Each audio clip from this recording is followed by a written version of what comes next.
आज एक दिल्ली में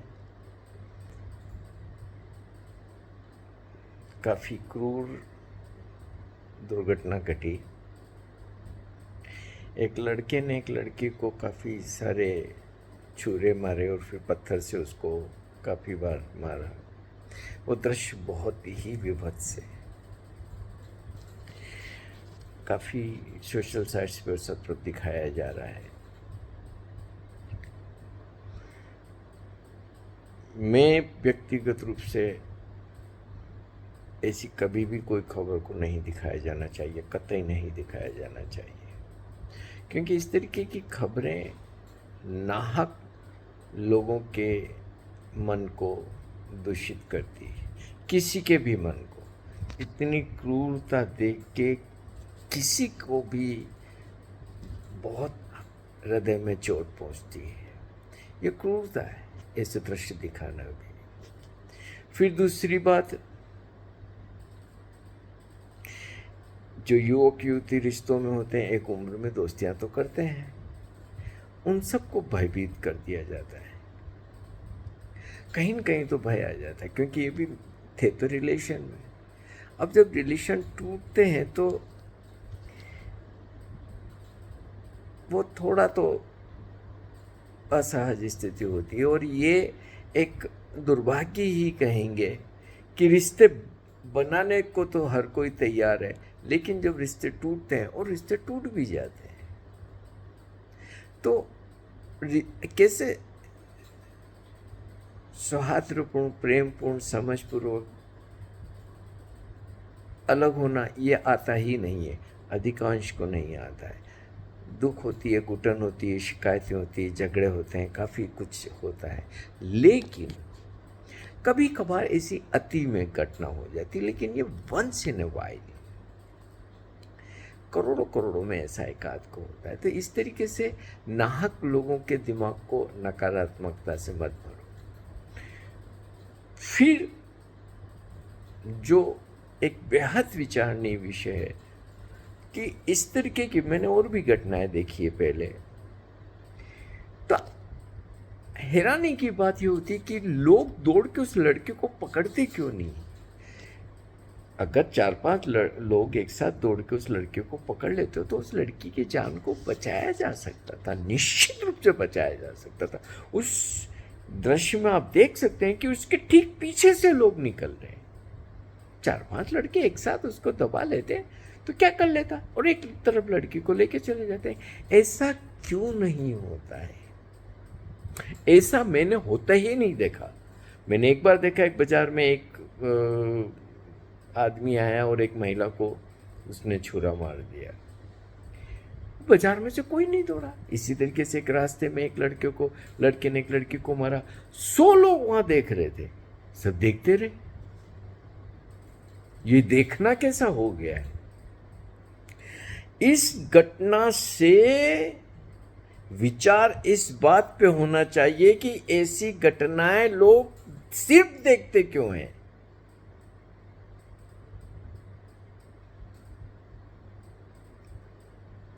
यह कैसा समाज है?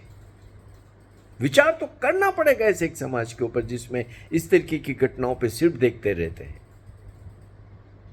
और कमोबेश ये सब तरफ होता है। कुछ साल पहले एक आदमी, मैं बहुत गाड़ी धीरे चलाता हूँ, क्योंकि थोड़ा अब उम्र है मेरी, तो मैं अपना धीरे धीरे चलता रहता हूँ। सुबह सुबह के वक्त मैं आ रहा हूँ अपने चुपचाप, पीछे से एक कोई सज्जन आए, उनके पीछे उनकी पत्नी और बच्चे भी, एक बच्ची भी बैठी थी, और वो मेरी गाड़ी से टकरा गए। अब वो क्यों टकराए तो मुझे नहीं पता, और मेरी गाड़ी तोड़ भी थी, थोड़ा नुकसान भी हो गया मेरे। तो वो गिर पड़े, मेरी गाड़ी से टकराने से वो गिर पड़े। तो निश्चित मैं रुका और कि भाई क्या हुआ, ये कैसे गिर गए। वो व्यक्ति गुस्से में उठ के आया और मेरे तो थप्पड़ लगा दी, जूते से सिर में भी मार दिया, और वो मेरा मर्डर करने को तैयार था। अब मेरी गलती क्या है इसमें? जो लोग वहां थे देख रहे थे कि पीछे से आके ये आदमी टकराया, लेकिन एक भी व्यक्ति मेरी तरफ नहीं बोला।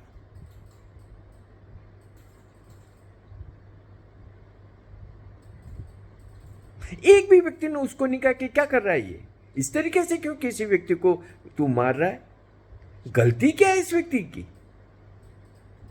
लेकिन ये कैसा समाज बना दिया है, हर चीज के दर्शक।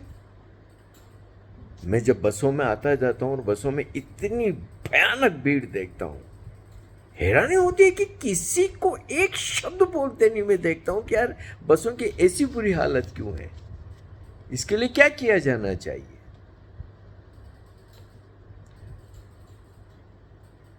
ये जो हर स्थिति परिस्थिति को स्वीकार लेने का जो एक अंधापन चला है, एक बेहोशी चली है, ये एक जीवंत समाज की तो पहचान नहीं कह सकते।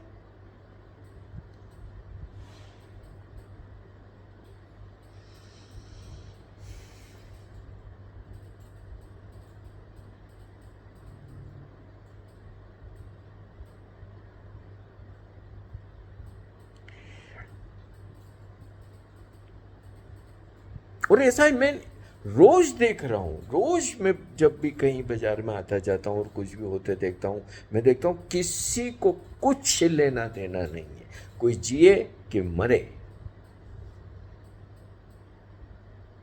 ज्यादा से होगा तो वीडियो बनाने लगेंगे।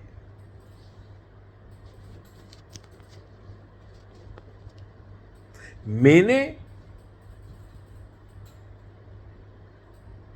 ऐसा होते नहीं देखा कि कोई मदद के लिए हाथ आगे बढ़ाए।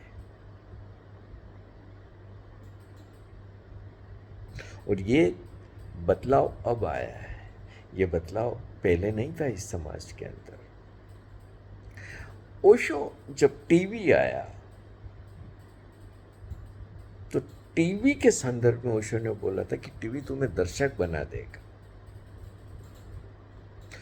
कोई और खेलेगा और तुम बैठ के देखोगे, तुम नहीं खेलोगे। कोई और प्रेम करेगा और तुम बैठ के देखोगे, तुम प्रेम नहीं करोगे। कोई और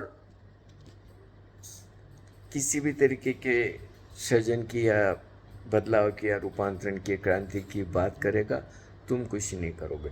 हम ऐसी फिल्में तो देखते हैं, क्रांतिवीर में क्या नाना पाटेकर ने काम किया और सब कुछ, लेकिन उससे फर्क क्या पड़ता, हम तो दर्शक बन के रह गए, एक मृत दर्शक बन के रह गए। और अब तो चूंकि ओशो के होते मोबाइल नहीं आया था तो, और इतने चैनल्स नहीं आए थे, और इतना सब कुछ संचार माध्यम इतना भयावह नहीं हुआ था। आज तो हम घनघोर दर्शक बन चुके हैं, दिन भर सब कुछ देखते देखते, स्क्रीन पे देखते थे कि हकीकत पे भी होते हुए को सिर्फ देखते रहते। एक मृत कौम तैयार हो गई है। आइंस्टाइन ने कहा था कि एक दिन यंत्र का गुलाम हो जाएगा इंसान।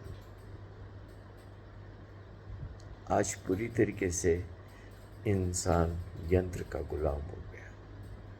चारों तरफ जब भी मैं कहीं आता जाता हूँ, आज ही सुबह मैं सरकारी अस्पताल में बैठा था, मैं देखता हूँ कि लोगों को सिर्फ और सिर्फ मोबाइल से लेना देना है, बसों में या कहीं भी। इवन मैं रास्ते में चलते हुए लड़के लड़कियों को या लोगों को सिर्फ और सिर्फ मोबाइल देखते देखता हूँ।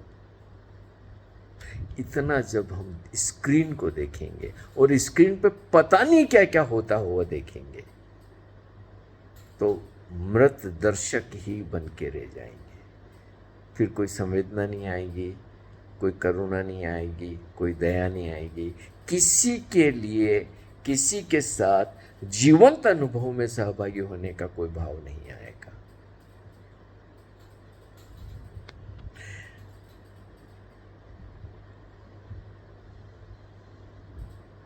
वो चीजें जटिल से जटिल होती जा रही है। आर्टिफिशियल इंटेलिजेंस आ गया है, उसका अपना एक बड़ा खतरा आ गया, और अभी तो ये क्या क्या नहीं होने वाला है।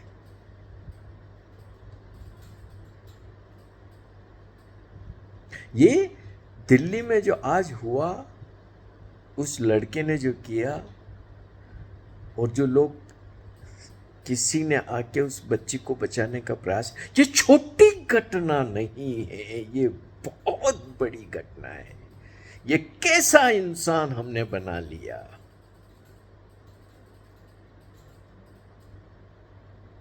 ये कैसा चित्त हमने बना लिया। क्यों? और ये कोई छोटी बात है? एक बच्ची की जान चली गई, इतनी बड़ी बात पे भी किसी के अंदर से कोई आक्रोश नहीं आया, रोष नहीं आया, मदद के लिए भागा नहीं। व्यक्ति ऐसा कुछ देखता है तो अचानक दौड़ता है, सोचने का भी विषय नहीं होता है तो। और वह काफी लड़के थे, वो बचा सकते थे वो लड़के को। ये दुर्घटना सिर्फ उस लड़के के बारे में नहीं कह रही है, ये एक समाज, एक कलेक्टिव माइंड की बात कह रही है, एक डेट सोसाइटी के बारे में बोल रही है। ये विचार का विषय है और मुझे पता है कि किसी को कोई विचार नहीं करना है, कतई विचार नहीं करना है, क्योंकि राजनेताओं को ऐसा मृत मतदाता चाहिए जो विचार न करे। आर्टिफिशियल इंटेलिजेंस, भर दी खोपड़ी में बातें। जब चुनाव का टाइम आए जाके वोट दे दो, इतना ही काम है। ये आर्टिफिशियल इंटेलिजेंस राजनेता काफ़ी सालों से इंसान के साथ कर रहे हैं, और अब तो संचार माध्यम आ गए। एक एक व्यक्ति को रोबोट बना दिया गया है, सिर्फ रोबोट, जिसमें वो चाहे जैसी प्रोग्रामिंग कर देते हैं और वो रोबोट वैसा काम करने लगता है। एक रोबोट ही होता है जो किसी को मरते हुए देख के भी उसके दिल में कोई बचाने का भाव नहीं आता है। मृत रोबोट। इस मोबाइल ने, टीवी ने, संचार माध्यमों ने और निहित स्वार्थ से भरे हुए शक्ति संपन्न लोगों ने आदमी को रोबोट बना दिया, सिर्फ रोबोट बना